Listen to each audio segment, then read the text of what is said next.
And at that rate, I'm like, oh, she knows. She knows I'm gay. If this doesn't say it, I don't know what can.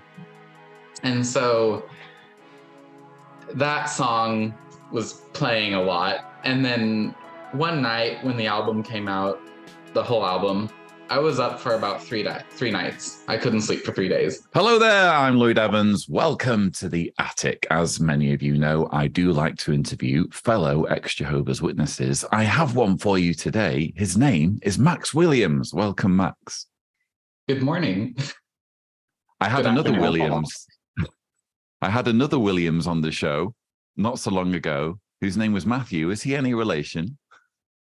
Just a little. That's my dad. So, yeah. Okay. So this is exciting for me because in said interview, maybe if Tibor is gracious, we can see a thumbnail. We learned that part of your father's story or epiphany in freeing himself from the Jehovah's Witness organization was coming to learn the plight of his children and you know, the lack of belief of his children. And I've had the opportunity to interview Ty and get Ty's side of the story. And so I'm really, really excited to hear your side of the story. It's going to be typical, but also it's exciting. Strap yourself in. If I had a strap on my seat, it would be well and truly secured. Okay. So just to get us started, how did you, from your perspective, how did you find yourself immersed in the Jehovah's Witness religion? It was pretty typical. Third generation, grandparents on both sides were witnesses. Watched my mom pioneer growing up. Dad was an elder. Basically my whole life, most of it. And yeah, it was pretty typical. I gave assembly parts. It was kind of a poster child situation. And that will make sense. You gave assembly parts? You mean like you were interviewed on the platform or you gave full on? Both. I remember one point when I was like 7 years old, I had this one skit with my family where I had to take my tie off and my suit jacket and roll around on the assembly hall floor like I was laughing at something. It was a whole to do. It was the thing. But anyway, I told the brother, I was it must have been funny at the time. I told the brother, I was like, this is wrong. You're not supposed to take your tie off at the assembly. You know, that was that. Yeah. So you can imagine. But yeah. Yeah. So okay. So you were very, very well immersed in the religion. Yeah. And to what extent do you feel as though your Jehovah's Witness upbringing benefited you or set you back? I always like to kind of preface these conversations with like, I don't hate on them. I don't love them that much either, because I got a lot of good little things, little tidbits from being involved in that organization. You know, language learning was something I've always enjoyed. And for that, I got the opportunity to do that, which I'm sure we'll discuss later. But as far as setbacks, I mean, yeah, there are some social skills that might be lacking, maybe because of certain schooling things, which we'll talk about later as well, probably. But I mean, it's like a 50-50. Okay. Well, schooling, I mean, straight away, because I can remember from my conversation with Ty, she was mentioning that she was homeschooled. So am I to assume that that was the same for you? Yeah, for high school as well.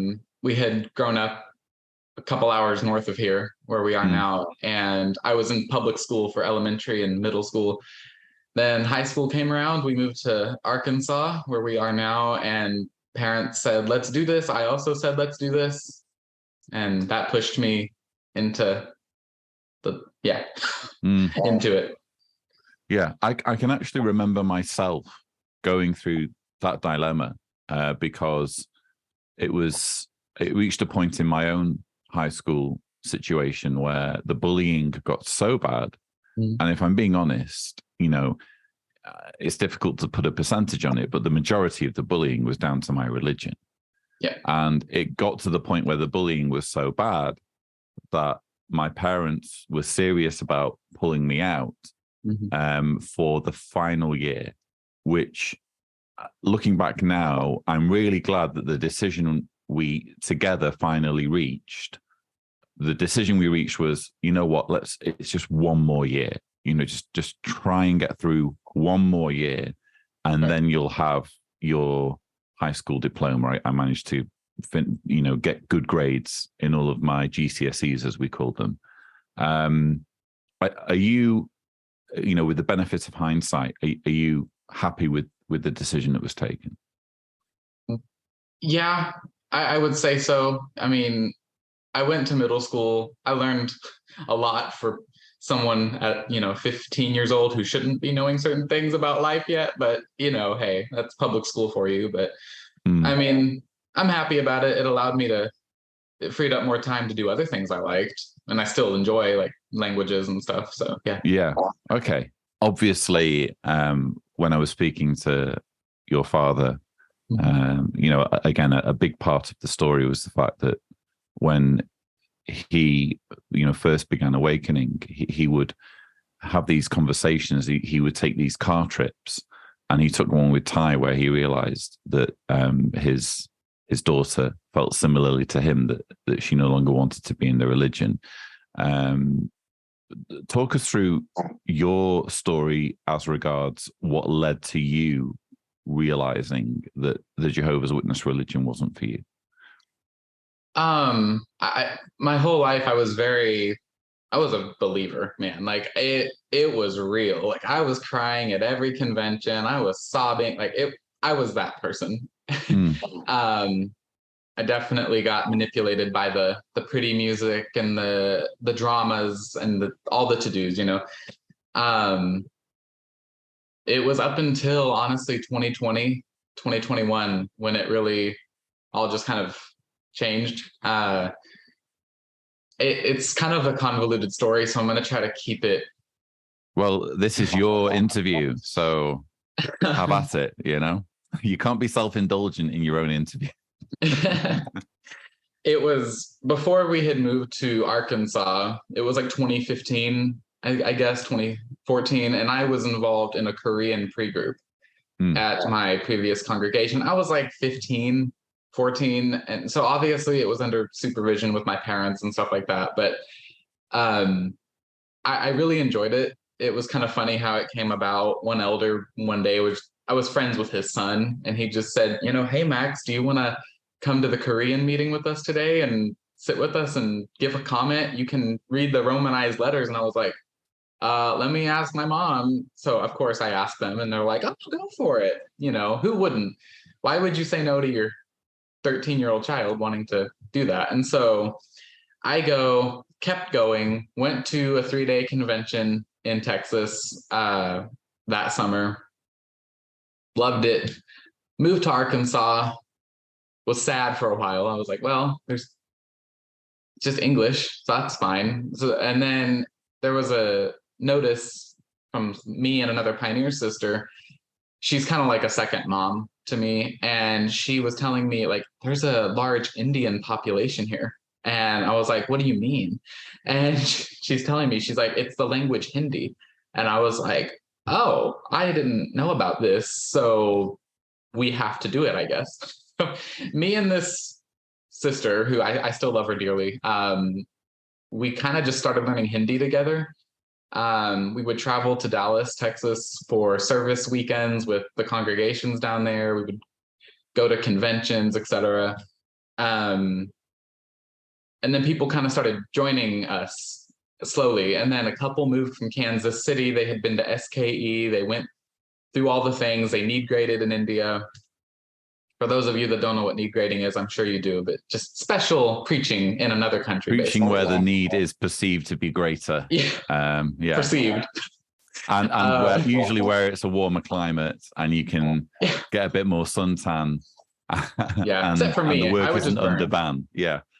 And so people kind of just started joining slowly. And I was really kind of proud of myself, because I thought for a 16-year-old at the time, years had gone by, I was like, oh wow, I've been pioneering and the first 2 months that we lived in Arkansas, I got 140 hours each month because I was waiting for my homeschooling to kick in. So I was like, well, I have nothing to do, so let me go do this. And so was there not much on TV?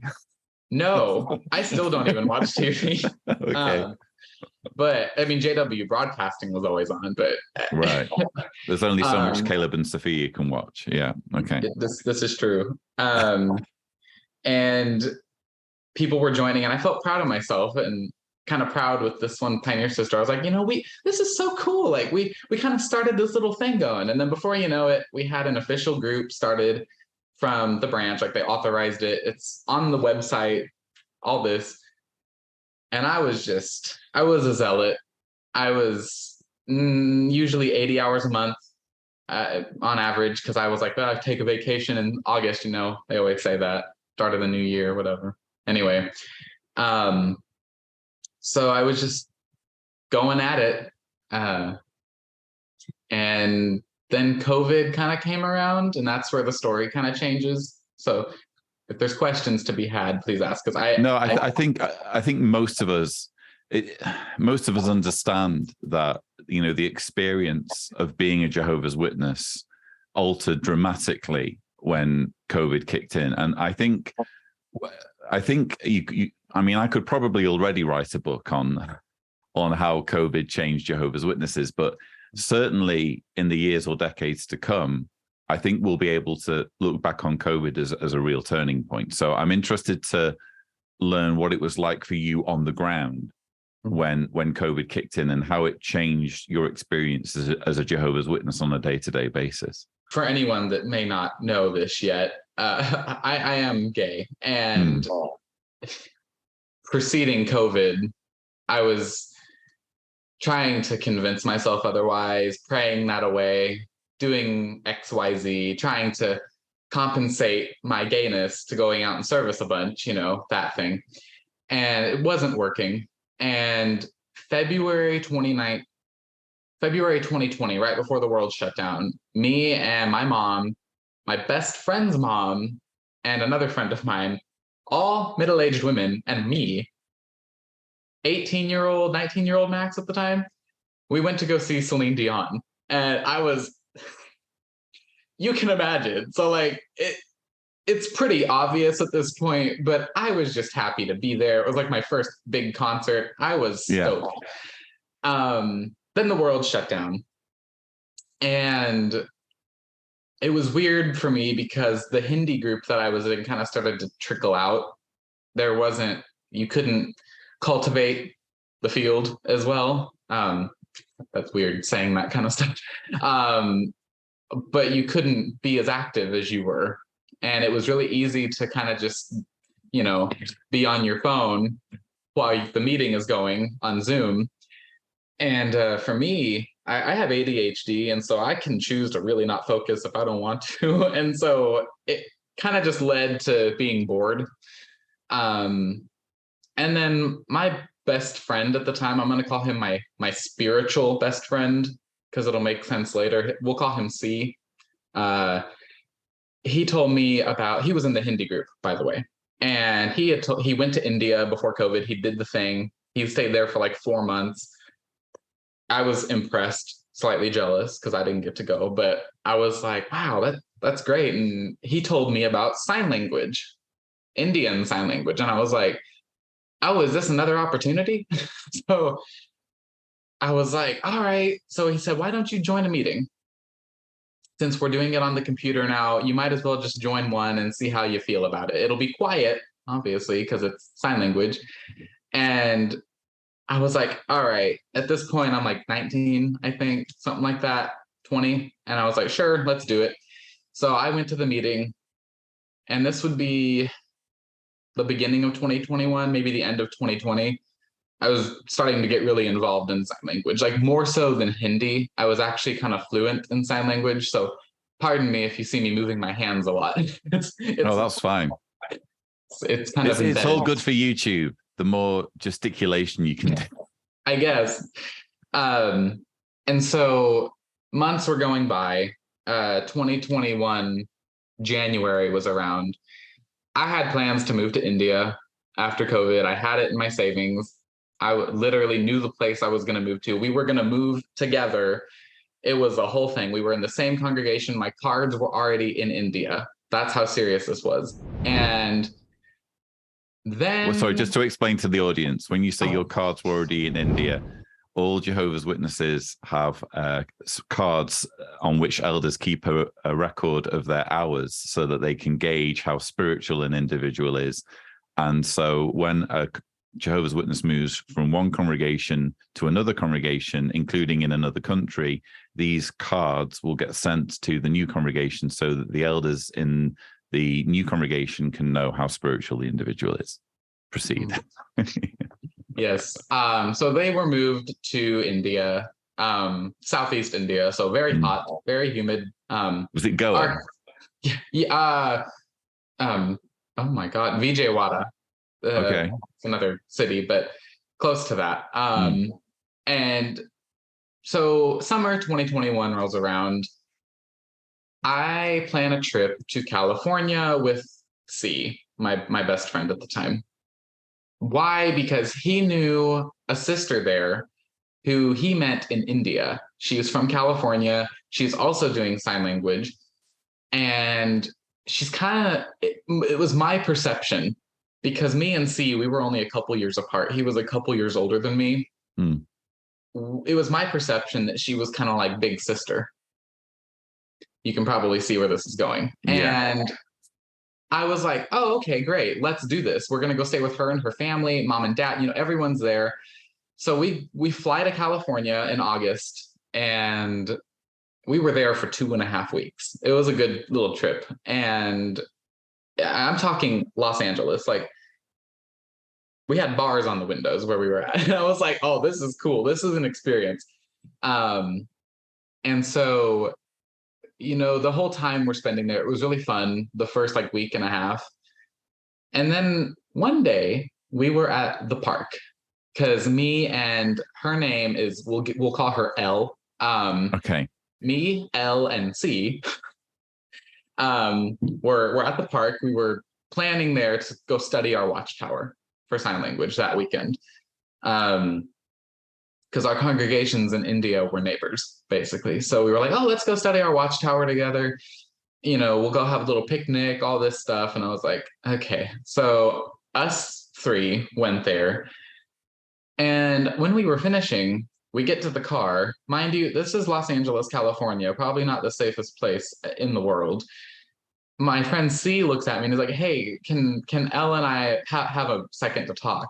And I was like, sure. And so I stay in the car in the dark in Los Angeles, California for an hour while they walk off, and I see them way far away on a bench just talking. And I'm like, okay, this is nice. I feel awkward. So I just was twiddling my thumbs in the car. I call my dad. I'm like, so this is weird. Like, I'm just alone. Like, I've never been to California. I'm from Arkansas. Like, this is weird. And so they come back an hour later. And of course, me being like my dad, I tried to just lighten the mood. So I was like, oh, we get all the problems of the world solved or something. And they didn't laugh. They were very just, really awkward. Witnesses. Well, it was rude, really, wasn't it? I mean, it was. They could have done that. I mean, I'm sure if there was something important for them to say to each other, they could have found a way of doing that without making you sit in the car for an hour. I'm sure, right. Yeah. Right. And so I was just really awkward at that point. I was like, okay. So we go back home. The rest of that trip was just a nightmare, really. It was like the following day, me and C, there was kind of a weird awkwardness. I can't even explain it, but we wouldn't talk about it because a lot of witnesses, there's a trend where you can't address the elephant in the room. You just don't have the audacity to, or you're worried that you're going to offend somebody. And so I was just like, all right, I'm just going to sit here and do my thing. Mind you, we still had a week of the trip left. So this is great.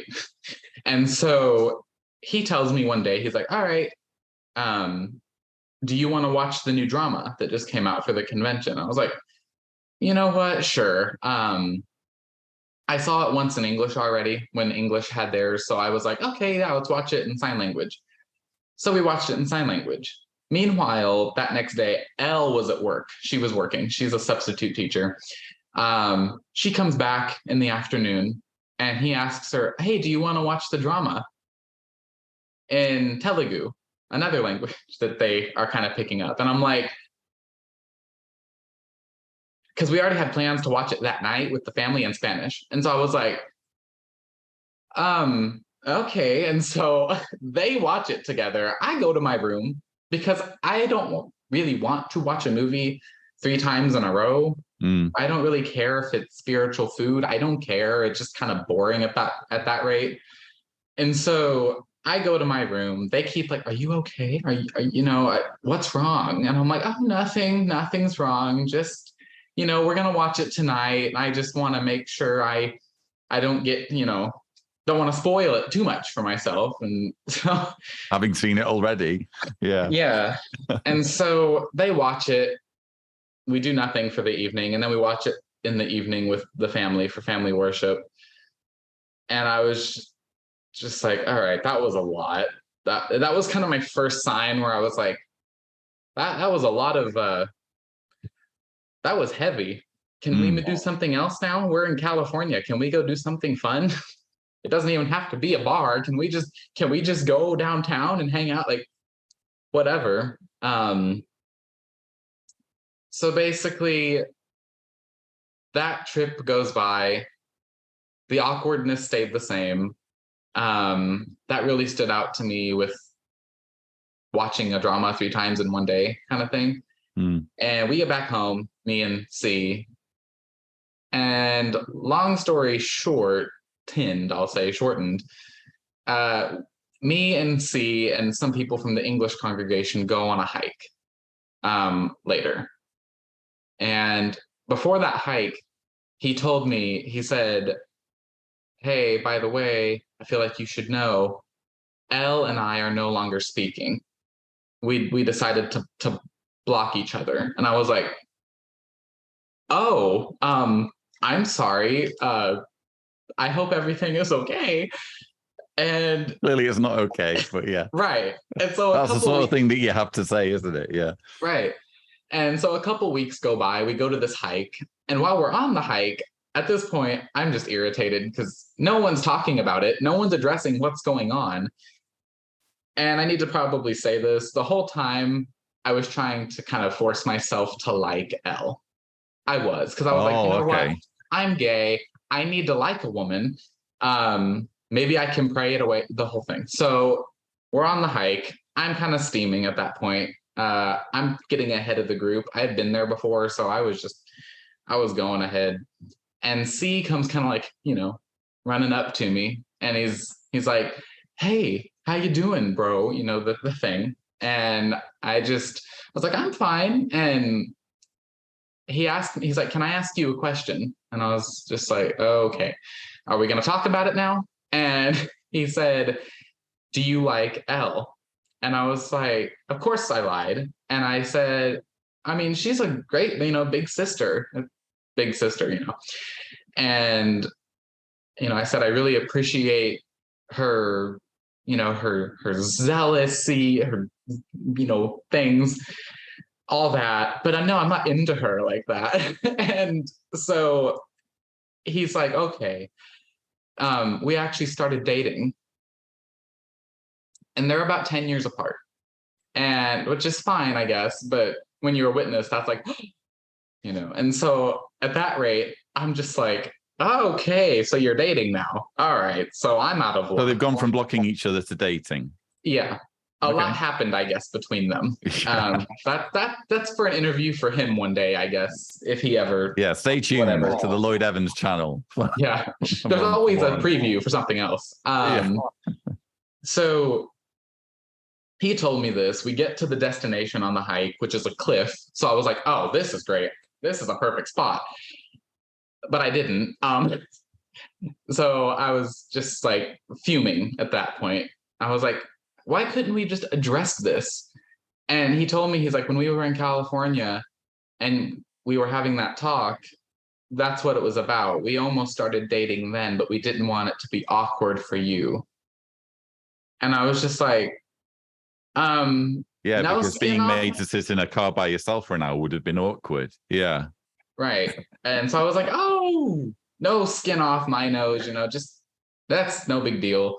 And so we finish the hike. I go back home and I tell my parents, because they had already known about the whole blocking and unblocking and the whole California thing. And I'm like, they're dating now. And my parents were like, what? Like, that's weird. They weren't talking, and however. And so that made me feel weird. Because I just wanted it to be addressed. And apparently we had to wait several months to do that. I don't know why. So going on, November rolls around. This is where things really shift pretty hard for me. Music has always been a big part of my life. Even when I was a Jehovah's Witness, I memorized every song in the songbook. I love music. And my favorite artist is Adele. And she released an album in November of 2021. And it was about her divorce with her husband, which, whatever, I'm 20 at the time. I hadn't gone through a divorce or anything, but some of the wording in some of those songs were really just like impactful to me. There was one lyric, it said, to be loved and loved at the highest count means to lose all the things I can't live without. Let it be known that I will choose to lose. It's a sacrifice, yada, yada. And when I first heard that song, I kind of threw myself into a panic attack one afternoon. And my mom was in the other room. And I get myself together and I go out there and I'm like, you need to hear this song. Like, this just kind of blew my mind. And so I play it for her. She starts crying. And at that rate, I'm like, oh, she knows. She knows I'm gay. If this doesn't say it, I don't know what can. And so that song was playing a lot. And then one night when the album came out, the whole album, I was up for about three nights. I couldn't sleep for 3 days. And on that third night, I was starting to open a bottle of wine. And I was like, this is going to go nowhere probably. And so it was like 3 a.m. and I didn't want to be alone. I was kind of afraid to be alone, if you catch my drift. And it was kind of a big alarm bell to me. I was like, oh, I'm really wanting to end this now because of fighting a tug of war between a religion and myself. And then this whole time, my dad and I are going on drives, the famous drives. And he had opened up to me that he had some questions. And I was like, well, what do you mean question? Like, tell me, I'm your son. I'll talk. Like, come on, let's talk.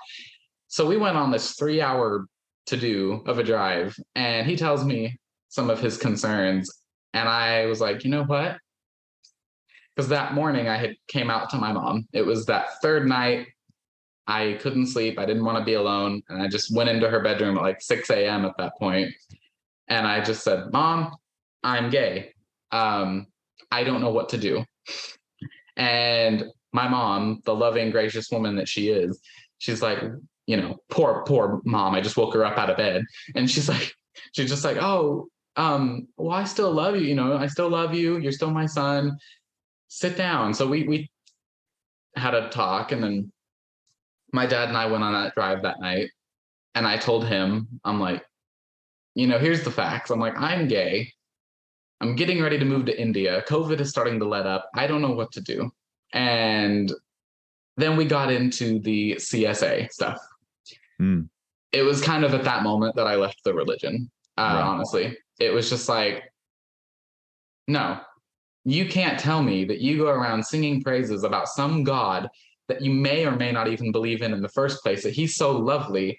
You can't do that and then pull a 180 and hide pedophilia from the authorities. No. And so I kind of just said, well, I don't know what to do now. Yeah. So that's kind of the turning point. Wow. It's really cluttered, I know. No, that was fascinating, because of all of the issues I've had to contend with, that's something I'm in a way grateful that at least I didn't have that particular battle of with your sexuality and being at war with your own sexuality and feeling as though your own sexuality is sinful. And you've just given us this kind of whistle stop tour of that experience, and it sounds like despite their cult leanings, or at least the way they brought you up, it sounds like your parents were enormously understanding. Yeah, they always had been. When I was baptized at 11, by the way, so quite young. Same age as me, actually. Yeah. Yeah. And so from that whole point, I think I got baptized, my sister and I got baptized at the same convention. And I think I felt like I was really accomplishing something, because it's not necessarily because my parents wanted me to, because I definitely wanted to, but I didn't know what I was doing fully. No 11-year-old should be able to do that. Not in my opinion. And so my whole life I had, you're a witness. You can't watch porn. You can't masturbate, those things. And so if any of that ever did come up in my adolescent years, which it did a couple times, my parents never brought it to the elders, which I always found interesting. I was like, aren't you supposed to?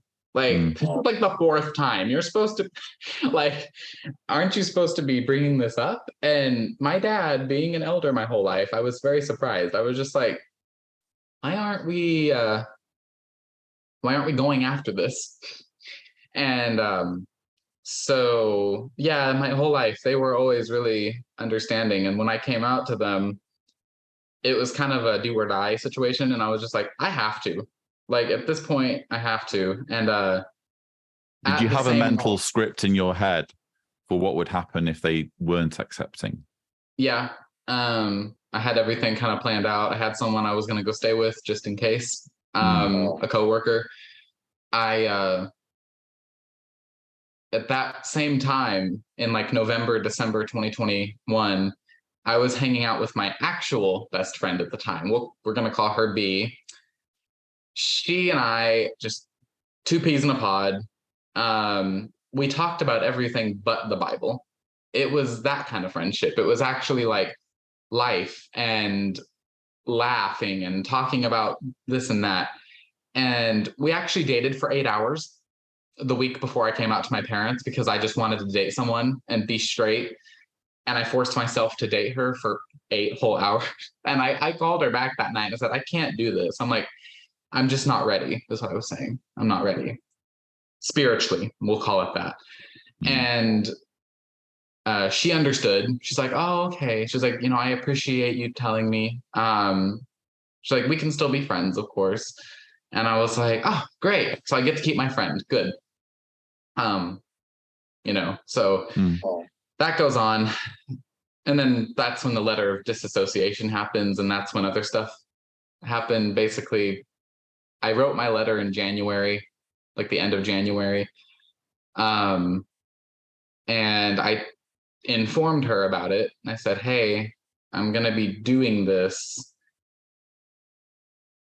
I came out to her and everything. And she was just like, wow, like, I'm so glad that you're able to be that honest with me. She's like, no, I'm not going to shun you. I'm not going to delete you from my life. And when I got announced, she did, unfortunately. And that was a lot of betrayal that I'm still working through, honestly. Might sound dramatic to some people, but when you have this closeness and all of a sudden, yeah, it's kind of traumatic, but hey, you live and you learn. But yeah. Wow. Again, so much to unpack there. And I think what happened with your friend, with B, that really speaks to how there are two kind of urges. One is like the human urge to just be kind, or, you know, in the case of a friendship, to just extend love and compassion and understanding to someone who's in need of help, or going through a traumatic experience. And then there's this second urge, which is to conform to an organization that is saying, well, we come first. And you probably know this already, I'm sure you do, but it's nothing, absolutely nothing to do with you. She was just being, she was reverting to her cult coding, wasn't she? Yeah. And even that was February 2022 when I left. And there's not a day that goes by that I don't think about her. And I know this sounds pious probably, but it's like, I know you still think about me, because when I was a Jehovah's Witness 3 years before I left, my other best friend, he's out. His name is Carter. He don't care. He's great. He left, and it crushed me. And I was so mad, and I couldn't talk to him. And then I left, and I was like, the first thing I have to do is talk to him. So I just called him, and I was like, hey man, you want to grab dinner? Like, we got some stuff to talk about. And he's like, nice to hear from you. Yeah, let's do that. So we did that. But it's just, you know, she still lived with her parents, and I'm sure that has a lot to do with it. And I can't be mad at her, because I was there. I had to do it to someone. Yeah. And talk us through as well, because again, I've alluded to the fact that, you know, your experience, you know, is different to mine in terms of, you know, both of us dealing with sexual repression, but you dealing with it kind of on a whole other level.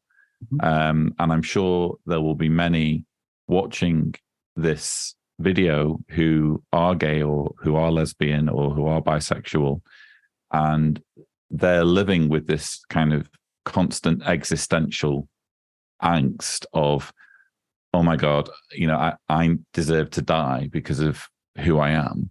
And then I think it's the 2020 convention, Always Rejoice, where you had that terrible talk by Stephen Lett, who's talking about what will happen in the resurrection if a gay person gets resurrected.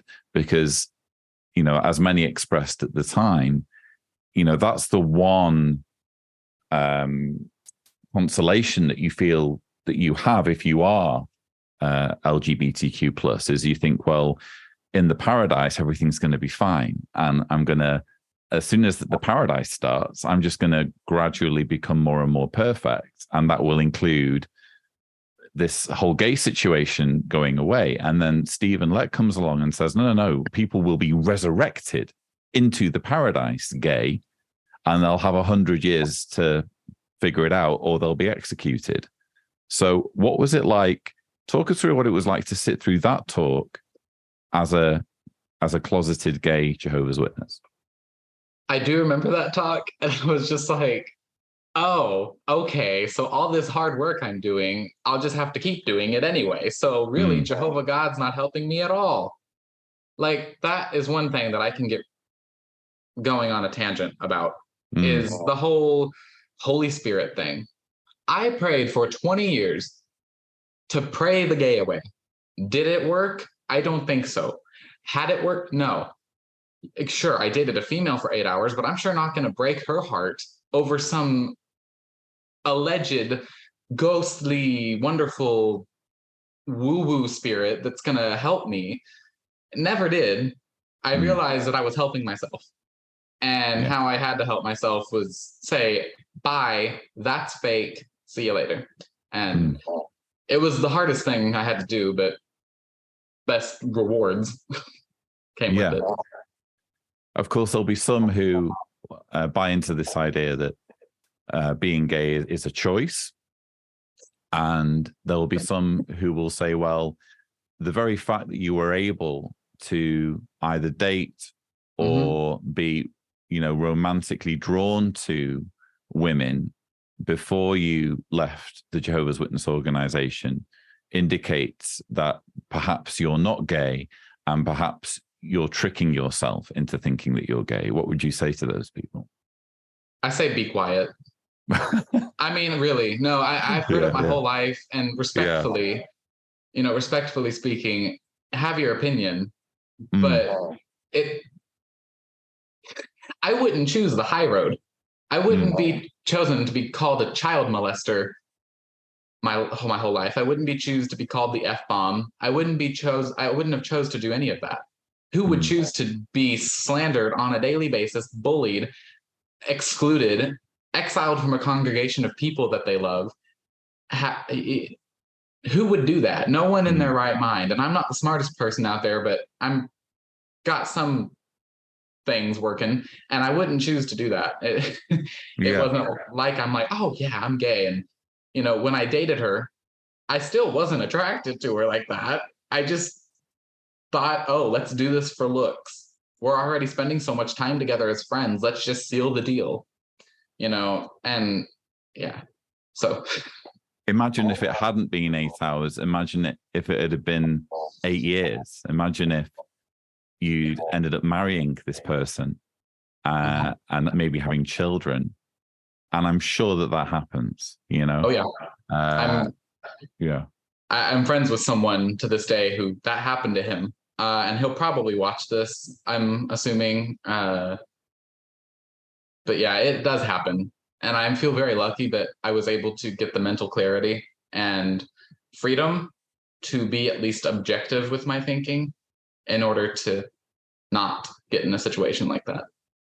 Yeah. Talk us through your recovery. I mean, obviously, again, it's wonderful that your parents have been supportive. And I understand, I mean, I don't want to go down this route too much if you don't want to, but I understand your mother is still a Jehovah's Witness. It's wonderful that your parents have been supportive. But it's another thing entirely to kind of truly grapple with the trauma that comes about through being subjected to, the experience that you've described. So what's your recovery looked like? I mean, have you had to seek out mental health support? Have you managed to kind of build a good network of friends? How have you coped? I've always been a really outgoing person, even when I was a witness. I always say I don't like people, but I'm really good at talking to them. There's probably a reason for that. And so I haven't been to an official therapist yet, and I totally am for it. I need to do it, but money, how it is. And so my friends are my therapy a lot of the time, because I've always had friends that are older than me, and the friends I've made since I left are substantially older than me, most of them. Like, I'm talking 20 plus years. And I have a friend now, her name is Angela, and she's my rock, honestly. Her and my boyfriend, of course. Those two together like that, I can say anything to her and I know it's safe.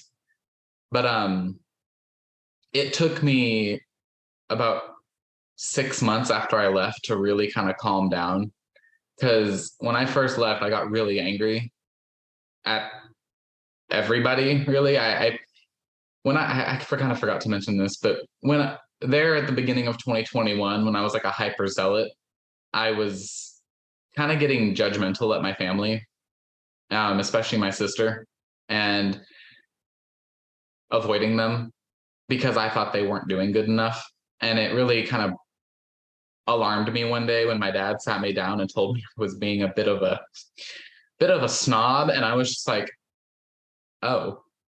And so there was a lot of frustration from wasted time I felt like I could have had with my family. And I had a lot of anxiety with meeting new people. I hated people for a while, didn't want to meet nobody. I was like, nope, everybody's a liar, everybody's fake. Turns out, a year and a half down the road, no, that's actually not the case. You were just in a fake Barbie world scenario. Everything's perfect. Not really, but you come out of the forest and you're like, oh, okay, there are nice people. So, since then I've done things that I never thought I would do. I got to see Adele in Las Vegas. Dream came true. That was my boyfriend. Thankful for him always for that. That was a surprise gift. And then, yeah, hasn't been easy, but it's also getting easier. It's an uphill journey, but yeah, it's good.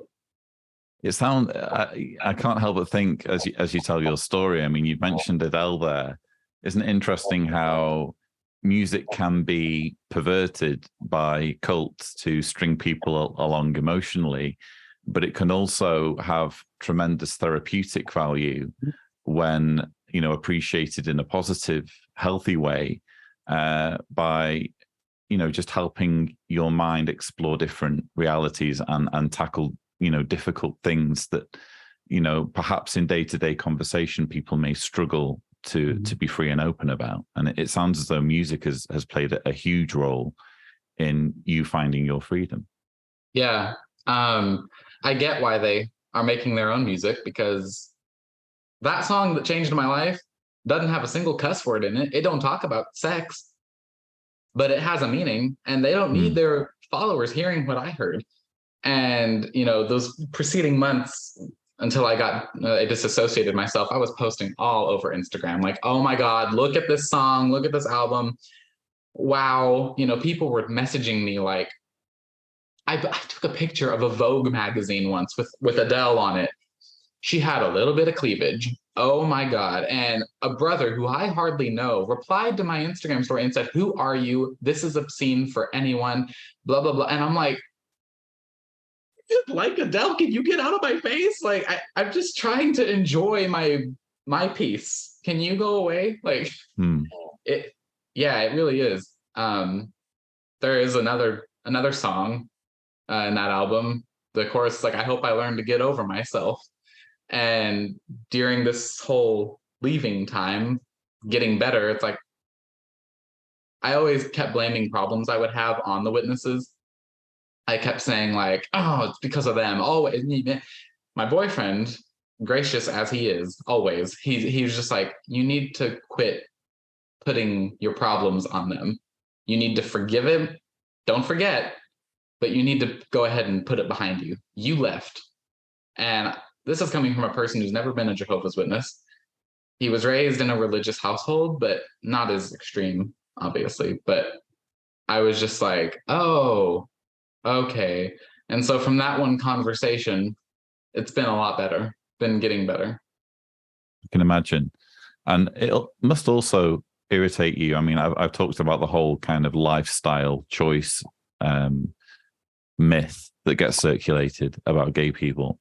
But another strong trope that comes across in homophobic propaganda that gets produced by Jehovah's Witnesses is that Satan's system of things is militant in forcing people to embrace gay people. In other words, if you step out of your front door, you're going to find that gay people are universally accepted.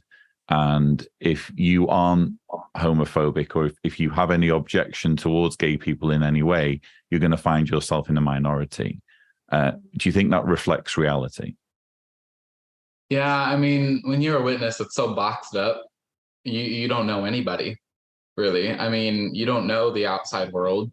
So how could you know the percentages of people that really are, bigots and people that are supportive? And my whole thing on it is, I don't care if you're gay. I don't care if you're straight. Just love somebody. Be nice. Quit. Don't hide child pedophilia. We'll get along just fine.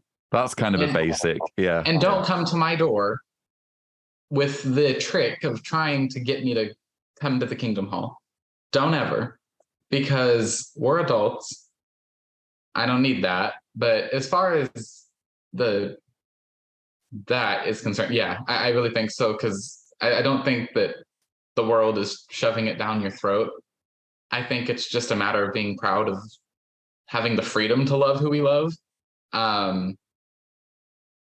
Yeah, I don't think it's a militant, like, you need to be gay, that's not what it's about. And I think that's what witnesses view it as. Honestly, they think, oh God, it's contagious.